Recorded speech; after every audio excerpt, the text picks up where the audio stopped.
Aya's Prayer. Ms. Kovalchuk wrote the principles of the Catholic social teachings on the board. Today, she had asked the class to review different news stories and think about how each story could be linked to one or more of the social teachings.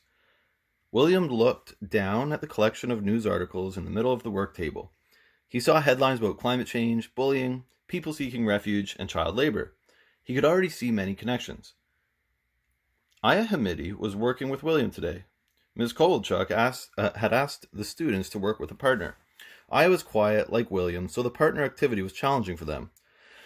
When Ms. Kovalchuk saw that they needed some help, she quietly asked Callum to join them. Callum always got his classmates talking when they were in groups with him. Both boys started sorting the headlines, but William noticed that Aya was holding one news article in her hand. She had a sad expression on her face and was looking past both her friends.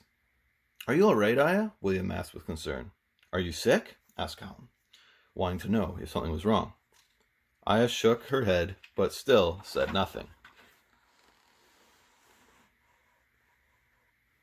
William reached out and gently took the news article from Aya's hand to see what she was reading. It was a story about children who were still waiting with their families to receive refuge in countries around the world. Aya had never spoken about her own experience in the refugee camp in Greece, but this story had clearly made her remember it. Aya seemed to have adjusted to life in St. Clair's Parish very well, even though she did not always take part in group activities at school or at church. She had fit in right away as a member of their class, but was very serious, often doing homework or drawing in a sketchbook. Once when Zoe had asked her to join in a soccer game at recess, she had said, "No, thank you," and gone back to reading a book she had brought outside. She was always polite and never rude about it, so they all just thought she was shy. Could it be something more? William went to get Miss Kovalchuk. He was worried when Aya did not answer them. He told Miss Kovalchuk what had happened, and she came over to their work table. Aya looked up, and her eyes were misty. "When I was in the refugee camp, there were a lot of kids just like me," she said. "I'm so lucky because my family was able to come to Canada. But there are still so many more kids who are waiting and suffering. Sometimes I'm afraid they might think that I'll forget them. I will never, ever forget," she said adamantly.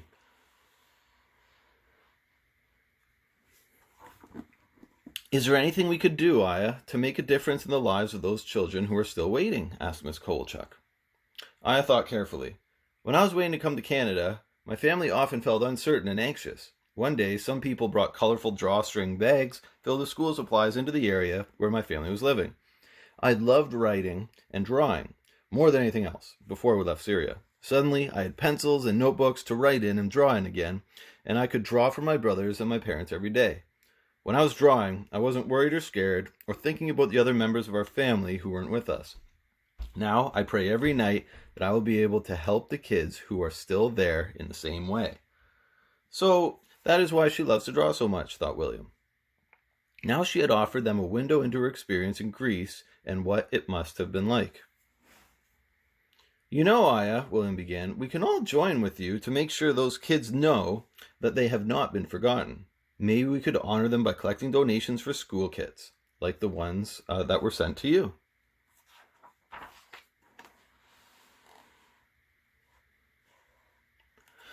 Aya's eyes grew a little brighter, and she sat up a little straighter.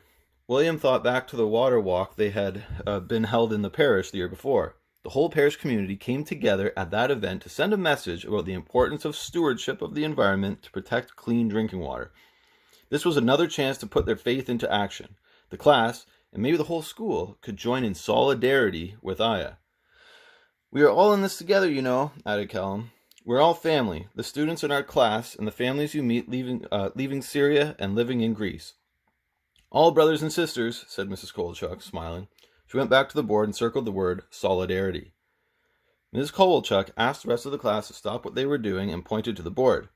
"I'm always asking you for examples of each of the different social teachings," she told them. "Aya, William, and Callum have just discussed a perfect example of solidarity."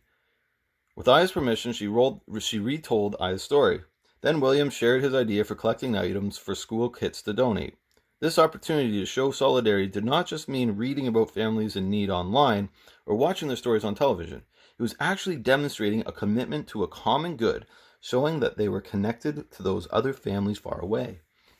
they could take some responsibility for making the lives of these families easier. There's great power in unity and sharing a purpose that matters, Ms. Kovalchuk said. We saw it in action in last year's water walk, and we can see it in this project too. The rest of the grade 5 class supported the idea of a school kit drive right away. They wanted to collect as many new notebooks, colored pencils, erasers, and rulers as they could before the end of the school year. When Principal Kim heard about what they were planning to do, she agreed that the entire school should take part and quickly involve the other grades as well. On the day that the truck pulled up to the school to take the donations from St. Clair's to the airport, the grade 5 class came out to meet it. William smiled to see the expression on Aya's face as box after box of school kits were loaded into the back of the truck.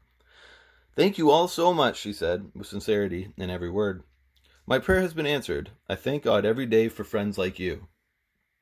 Solidarity, thought William. It was sharing a commitment to the common good. It was faith and action working together, showing that they were connected to those other kids and families, the brothers and sisters, who were still seeking refuge in Canada. The arrival of the school kits would be a symbol of solidarity. When the kits arrived in Greece, they would give the families their hope. The families would know that, on the other side of the world, people cared about them and were reaching out to them in love and hope. "Solidarity," said Ms. Kovalchuk, "is the glue that binds us together. God's grace calls us to act in the spirit of solidarity." With this reminder, the class knew that it was a powerful thing, and it was what being Catholic was all about. Who's a good boy? Who's a good